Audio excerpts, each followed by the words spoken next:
everybody, it's Susie with Susie's Crochet Chat. This is a place where we talk about everything crochet, hooks, tips, tricks, and everything in between. Today is What Hook is in Your Hand Thursday. I'm going to talk about hooks, everything about hooks. I have lots of material that I have read. I have lots of hooks that I even purchased some hooks so that we could really kind of dive into this and find out some things maybe you didn't know, because there's some things I didn't know. First thing I wanted to say was, please like, share, subscribe. You know, if you're new, welcome. And if you are returning, thank you. And I hope you enjoy this. So, with that out of the way, let's get into these hooks, because there's a lot of information on hooks that I really didn't even know. I just picked up a hook. If I thought I liked it, that's the hook I used. Well, that's not all there is about hooks. There are two types of hooks.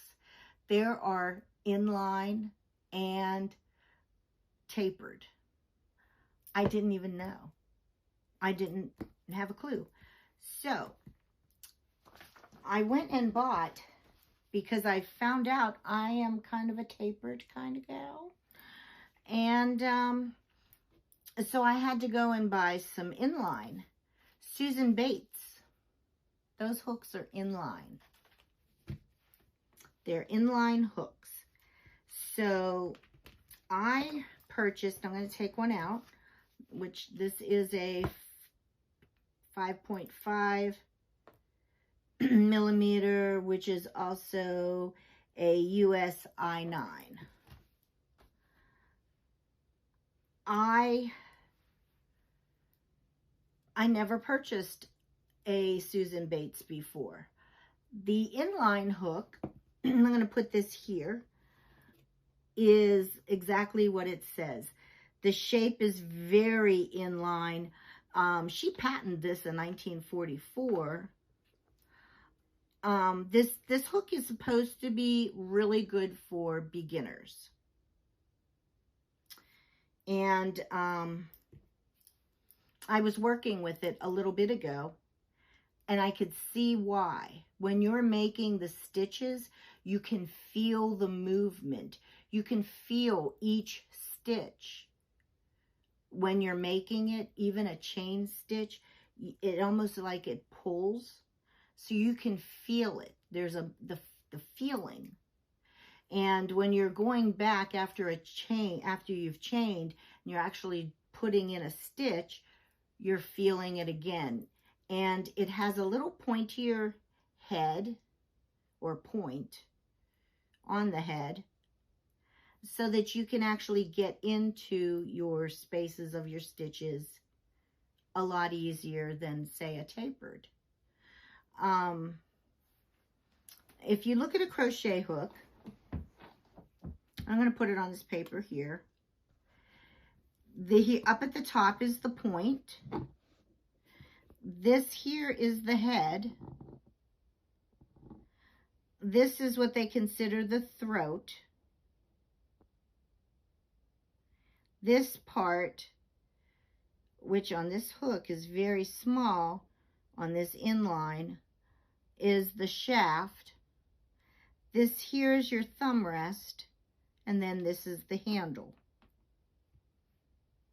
So really the shaft, this part here,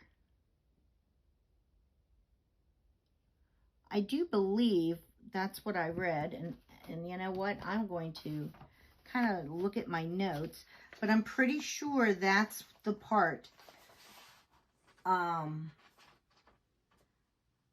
that they use to determine the size hook. I'm almost positive that's what I read.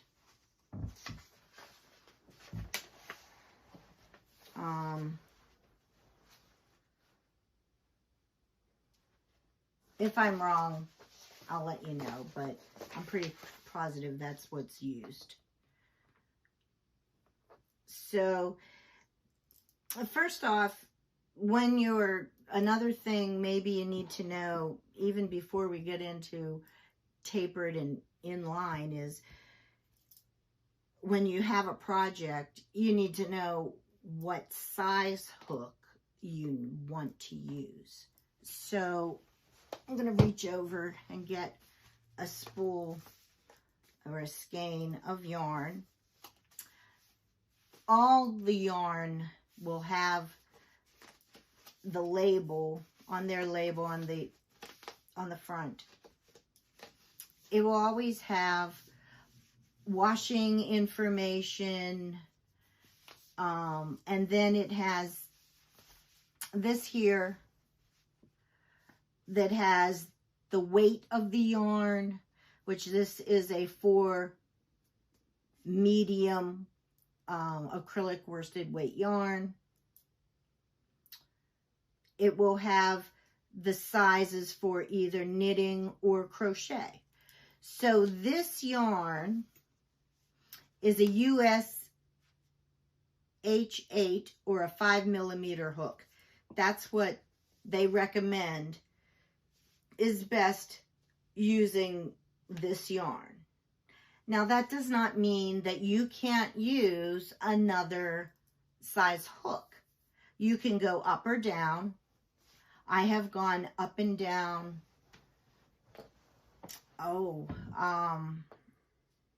several hook sizes. I know I've done a project just recently where I've used a size 7 on this yarn, and it works beautifully. It just depends on the project, how much drape you want, or how, you know, tight your stitches you want. But the label on the ball band kind of gives you a reference of what they recommend. So that's very important. Also, it also gives you how many yards or grams, meters or whatever the metric is. But I go by the yards of how much of yarn there is in the skein. So back to these hooks.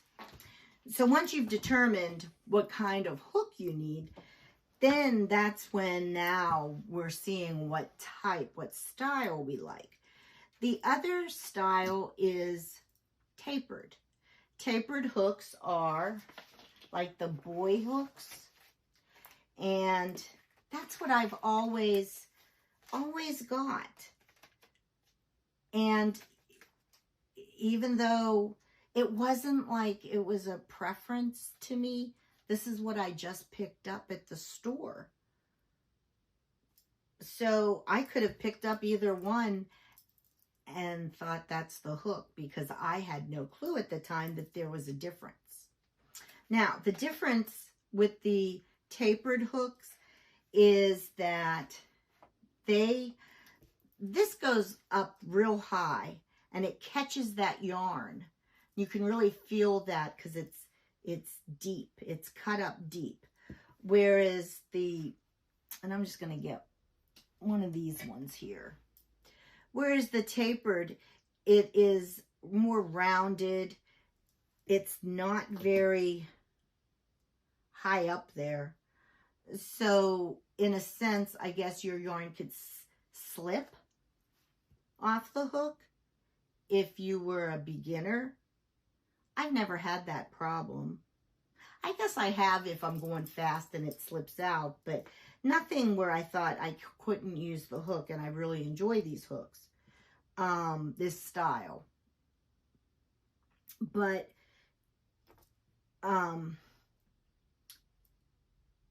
this type, because of the way the head is, you're not making as many movements with your wrist, so you can go faster, and it's less straining and hurting on your wrist if you were doing a bigger project, because you were not such a beginner that you were doing a small thing, you were more advanced, and you were, say, making a big Afghan, whereas this hook might hurt your wrist versus this one.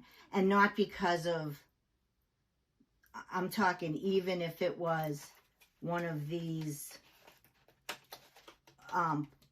metal ones, just the fact of the shape of the head.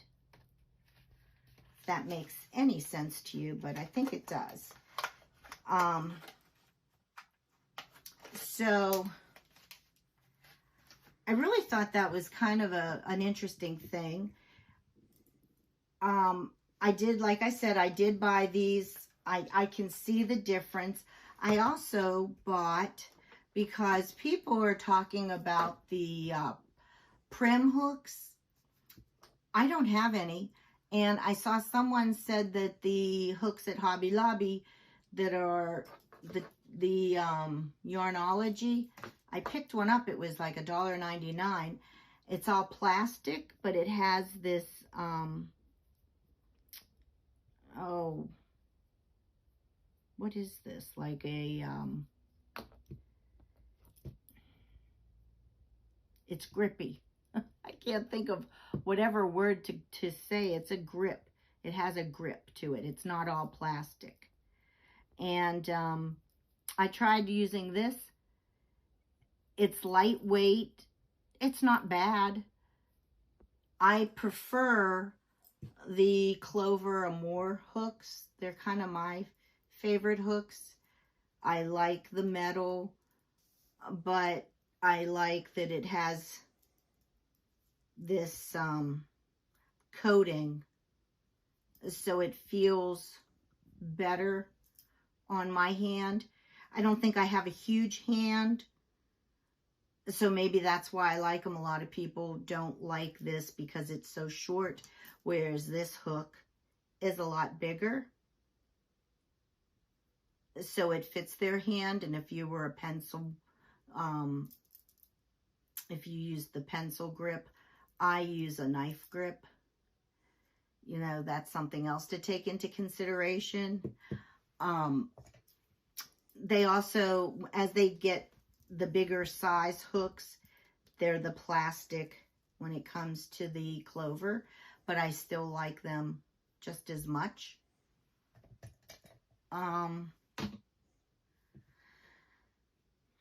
So I think that's about all I have about the hooks. I hope you found it interesting, because I was really looking into all of this about the hooks. I even went and got some just to show you, but let me know what your favorite is. I'd really like to know which, and did you even realize that there were the two types, and did you choose one over the other, or were you a beginner, started out with an inline and changed to a taper as you got better? Or let me know. I really would like to know, because it's really an interesting thing.